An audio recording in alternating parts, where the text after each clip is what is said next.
Sejam bem-vindos ao Advogado do Diabo, a Justiça e os Números. Eu sou a Diana Ramos, diretora do Jornal de Negócios, e o Advogado do Diabo é Luís Miguel Henrique. Viva! Olá, Miguel, bem-vindo mais esta semana em que voltamos a falar do dossiê da TAP e do parecer que a Inspeção-Geral das Finanças fez sobre o caso da indenização paga a Alexandra Reis.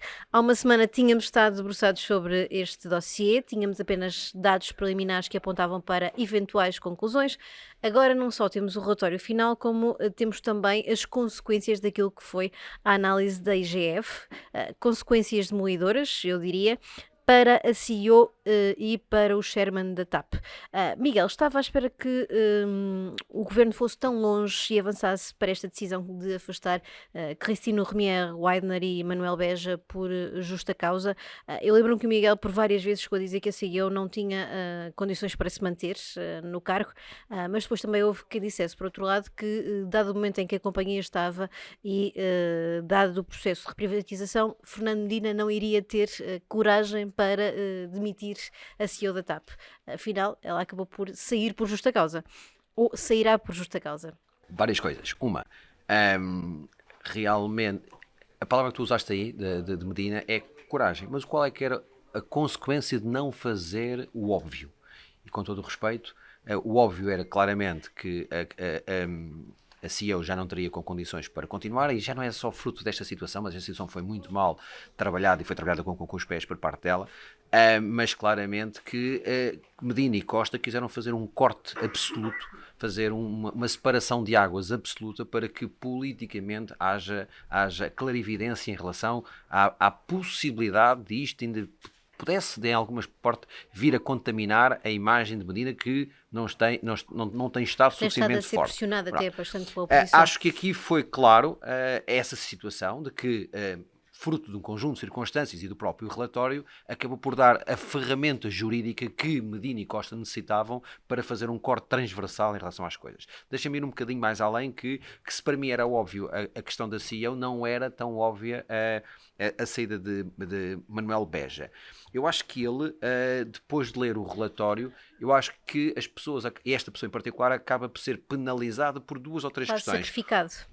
Mas sim, com todo o respeito, é bem feita. Isto é, nós não podemos achar que o modelo, ser presidente do Conselho de Administração de uma empresa como a TAP, e estamos a falar aqui do modelo de governação, e afinal o relatório demonstra tudo aquilo que nós tínhamos conversado aqui a semana passada. Aliás, o próprio diz que a empresa tem problemas de gestão graves. E ele é o primeiro, portanto, ele é o primeiro. Se aquilo não sentia-se confortável, se ele no seu íntimo, e tenho a certeza que basta olhar o currículo empresas por onde ele passou, para saber que em outras empresas não era assim que esta coisa se tratava, porque é que ele o admitiu assim na TAP? Porque é que achou que por conversas com o WhatsApp ou uma conversa com o ministro ou com o secretário de Estado iria resolver um conjunto de coisas? Não lhe criou dúvidas. Portanto, Ele chega na fase final da negociação do contrato. O ser ingênuo, também. ou ser crédulo, ou não ser diligente, não são bons, não é um bom cartaz de visita para ser presidente do Conselho de Administração da TAP. Tenho pena, porque acaba por ser arrastado claramente por uma situação da qual não contribuiu ativamente, mas do ponto de vista da omissão ficam aqui um conjunto de ensinamentos para quem vier no futuro. À tua pergunta, a resposta é: esperava que a Medina fosse tão longe, não tendo ele culpa no cartório, e acho que aqui fica claro que, se muitas vezes fomos críticos em relação ao Ministro das Finanças, nesta questão em particular, se é assim que ele sente, fez aquilo que lhe competia. E o relatório da IGF dá-nos também conta de que, de uma série de detalhes, que já falamos aqui também, da forma como foi negociado o acordo de saída. Mas há aqui um dado maior que fica claro, é que em nenhum momento, nem os assessores jurídicos da TAP, ou de Alexandra Reis, nem o próprio governo, que terá também certamente nos seus quadros pessoas com formação para saberem que enquadramento jurídico é que se aplica à empresa, nenhum deles percebeu que naquela negociação nunca o estatuto do gestor público foi sequer referido, olhado, analisado, porque se assim fosse, saberiam que provavelmente nem teriam que pagar uma indenização a Alexandra Reis, como diz a IGF. A partir daqui, isto é, como dizia o saudoso António Feio, suponhamos. Tudo o que vou dizer gosto de basear em factos, mas, contrariamente ao que tu possas estar a induzir na pergunta, eu acho que toda a gente percebeu. Isto é, Toda a gente tentou escapar toda ao a estatuto gente, de isto gestor é, público. o problema, e já vamos explicar qual é que foi o problema aqui. Quem está a fazer isto em janeiro, fevereiro, não iria imaginar que a doutora Alexandra Reis ia ser secretária de Estado. Se a senhora nunca tivesse sido secretária de Estado, isto nunca tinha sido apanhado pela comunicação social, porque o escrutínio é menor. Como tantas outras Como indenizações da TAP. isto é o que vamos chegar, é quantas é que passam na malha da Inspeção-Geral de Finanças, do Ministério das Finanças, de todos os ministérios, isto dá para imaginar o que se passa. E eu percebo claramente que os assessores jurídicos tentaram criar o tal modelo híbrido, isto é, quiseram casar nas vontades de ambas as partes, em que uma se queria demitir, mas não queria sair com uma mão à frente e outra atrás, e que a outra não a queria lá, mas queria para pagar o menos possível, e arranjaram um modelo híbrido. Todos os juristas assentados àquela mesa, pelo grau de profissionalização e especialização, era impensável não saber e não perceber. Porque eu não faço laboral, basta olhar para 2 ou 3 documentos, para 2 ou 3 diplomas e perceber que aquilo basicamente foi tentar o lado bom dos dois mundos e criar o tal modelo híbrido, que muitas das vezes funciona porque não é preto nem é branco. E atenção, e vamos ter vários problemas de litigância, mesmo a doutora Alexandra não querendo devolver o dinheiro à TAP, vamos lá ver se ela não vai querer receber o dinheiro de alguém. Era para aí que ia a seguir, aliás. Quantas batalhas judiciais é que vamos ter a seguir no caso TAP? Até porque a CEO já disse que o relatório da IGF a discrimina.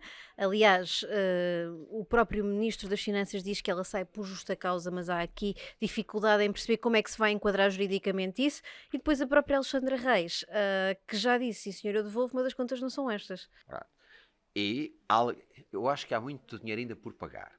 Acho que o menor dos problemas neste caso será o da TAP com os seus assessores jurídicos, porque na medida em que vai ser ressarcida do montante que despendeu, acaba por ser menos expoliada nos seus recursos. Agora, quer da parte da CEO, que vai ter se eu tivesse que escolher a priori um dos lados do campo de batalha que vai estar, parece-me a mim, fruto de tudo aquilo que é conhecido, que o lugar mais confortável para estar é ao lado da CEO, não tenho dúvida disso. Também acho que a decisão do ponto de vista político tem esse alcance, sabe perfeitamente que a justiça vai percorrer o seu caminho, resolve-se politicamente agora a questão, prepara-se a empresa e tranquiliza para o processo de privatização que aí vem, mas há consciência clara de que é um processo de litigância que aí vem e que alguma consequência irá ter. Mesmo da parte da doutora Alexandra, parece-me a mim que do ponto de vista do aconselhamento que ela possa ter estado, parece-me que ele não vai querer ficar exatamente conforme está e que de alguma maneira alguém irá ter que a compensar daquilo que lhe disseram, daquilo que lhe explicaram e daquilo que a fizeram assinar. Por tudo isso que o Miguel disse, isto significa que se calhar os custos para a TAP de todo este caso de indenização podem ser bastante superior àqueles 500 mil euros, até porque estas batalhas judiciais terão custos, os próprios valores que possam vir a ser exigidos à companhia também poderão ser elevados. É porque o custo da saída, o grande custo financeiro parte do tangível, porque há uma parte intangível que eu acho que é mais positivo do que negativo. Mas neste momento, se quisermos apurar aquilo que será a tangibilidade de custo financeiro, obviamente que a saída da CEO, fruto até, e atenção, é o próprio Primeiro-Ministro que reflete o bom trabalho que estava a ser feito no processo de reestruturação. Portanto, a senhora, grosso modo, daquilo que estava a ser a sua missão do ponto de vista técnico, para aquilo que foi contratado e para aquilo que era o seu contrato, os seus bónus e os seus objetivos, e vamos ver, nomeadamente em termos de bónus, o facto é que não é só o salário, não é só o contrato, não são só as remunerações, é todo um conjunto de bónus que que estaria a correr para os alcançar e que de repente foi impedida. Parece-me a mim que a conta, do ponto de vista financeiro, a tangibilidade do custo vai ser muito superior aos 500 mil. Da parte da intangibilidade, no sentido de pôr ordem na casa, de começar a tirar todo este espectro e este ónus sobre a imagem da TAP para o processo que aí vem, se calhar no processo de reprivatização vai-se conseguir compensar o que agora se está a pagar. O Governo disse também que, ou justificou a saída dos dois principais rostos da companhia como um virar de página, um entrar numa nova fase, até porque é preciso acelerar o processo de reprivatização. Escolheu um novo rosto que vai ser Chairman e CEO também, com bastante experiência no setor. Vai conseguir fazê-lo, de facto, virar a página quando ainda se vai discutir tanto deste caso? Primeiro, eu não acredito que ele vá fazer terra queimada do que tem. Lá está, porque havia coisas que estavam a ser bem feitas. havia claramente uma certa falta de diálogo, houve muitas das coisas que foram alcançadas um bocadinho à força e à bruta, e acho que o perfil de quem chega, eu fui ler e estudar sobre o trabalho que ele tem feito na SATA, e não só, anteriormente na Médica Capital e no conjunto de outros cargos que ocupou, percebe-se que o perfil é um perfil de dialogar, é um perfil de convergir e não de divergir. E parece também que aquilo que neste momento a TAP mais precisa, interna e externamente, é alguma tranquilidade, alguma paz social interna, continuar o trabalho, a parte boa do trabalho que tinha vindo a ser feito, e depois tirar um conjunto de ónus e de má imagem que estava a ser, que eu acredito que este novo CEO tenha capacidade e perfil para tal. Olhamos agora para a questão das responsabilidades políticas. Sabemos de facto que dois governantes demitiram por causa deste caso, mas este relatório da IGF não se centra na atuação dos governantes ou dos ministérios que tutelavam a TAP. E sabemos também pelos documentos, pelas declarações de toda a gente, que esta decisão foi tomada com um enorme informalismo, desde reuniões por Teams, a mensagens trocadas pelo WhatsApp para validação do valor da indenização e até à falta de envolvimento do Ministério das Finanças em todo este processo. O que é certo é que a IGF nada diz sobre isso. Não devia também haver aqui alguma responsabilidade sobre o que é que falhou na atuação do Governo neste dossiê?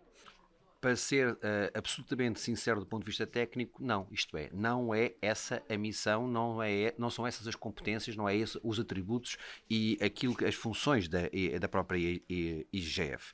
Às vezes nós aguardamos muito isso, por exemplo, do Tribunal de Contas ou de um conjunto de outros organismos do Estado que, além de fazerem a verificação do que está bem e do que está mal, apontam caminhos a seguir. Parece-me a mim que a IGF, mais como polícia que funciona, quase como que o foi neste caso, não quis enverdar por esse caminho e se calhar, fruto do seu estatuto, fruto da sua missão, fruto das suas competências, se o tivesse feito, poderia estar a ser acusada de ter ido mais além. Porque poderia correr um de dois riscos. Ou de afrontar o governo, ou de alguma forma, passar de endossar aquilo que foi feito. De uma maneira ou de outra, acabaria por tirar o foco daquilo que é importante no relatório da IGF, que são as conclusões técnicas extremamente assertivas e que permitiram, lá está, a tal ferramenta jurídica que levou a esta solução. E para fecharmos, Miguel, já percebemos que este dossiê da TAP ainda terá muita discussão à mistura. Há uma outra empresa também que está em processo de reprivatização, assim que é a EFASEC, que está sob a alçada do Estado neste momento, que tem uma série de garantias públicas e já esteve dinheiro injetado pelo Tesouro. Teve um processo de venda que falhou no final do ano passado, há um novo processo de venda este ano, há 5 candidatos que entram agora na reta final, mas o interesse também é pouco na empresa e mais nos ativos. Estes dois casos, TAP e EFASEC, mostram que no Estado tem dificuldade em gerir empresas quando entra no capital delas? Vou dividir a minha resposta em duas partes, uma para responder e outra para a ti e outra para trazer um outro assunto que para mim parece-me o pecado original de tudo isto. Claramente, o Estado, não é aqui em Portugal, mas o Estado não tem competência, capacidade e meios para o gerir, particularmente quando estamos a falar numa perspectiva de médio e longo prazo. Isso cabe aos privados e isso cabe ao setor privado desenvolvê-lo. Isto sem prejuízo de haver, logicamente, no Estado, setores estratégicos muito pontuais, estamos a ver a defesa, a administração interna, os tribunais, um conjunto de questões, que essas sim têm um conjunto de entidades, incluindo algumas empresas do setor empresarial, que têm que ser trabalhadas pelo Estado. De resto, são os privados que ajudam a criar riqueza. Deixa-me ir à questão, nomeadamente da EFASEC, porque a EFASEC tem para mim um bocado original, que leva-nos àquela frase muito conhecida de que não há almoços grátis. Isto muito tem a ver com o problema da engenheira Isabel dos Santos. Isto muito tem a ver com o dinheiro fácil que, em determinado momento, toda a gente fechou os olhos. Não há almoços grátis. O almoço grátis que Portugal comeu há 10 a 12 anos atrás de esperar por um conjunto de dinheiro fácil, tem hoje a consequência que tem, e temos o problema na EFASEC por outra questão muito anterior que deveria ter sido, lá está, mais uma vez em termos de boa governança, qualquer situação deveria ter sido identificada e por muito que fosse apetitoso o almoço naquele momento, percebia-se que a conta ia chegar mais tarde ou mais cedo e que seria superior àquela que devia. Muito bem. Miguel, é um tema que certamente voltaremos num destes próximos episódios. Muito obrigada. Está assim encerrado mais um videocast do Advogado do Diabo e a Justiça e os Números. Para a semana teremos mais análises.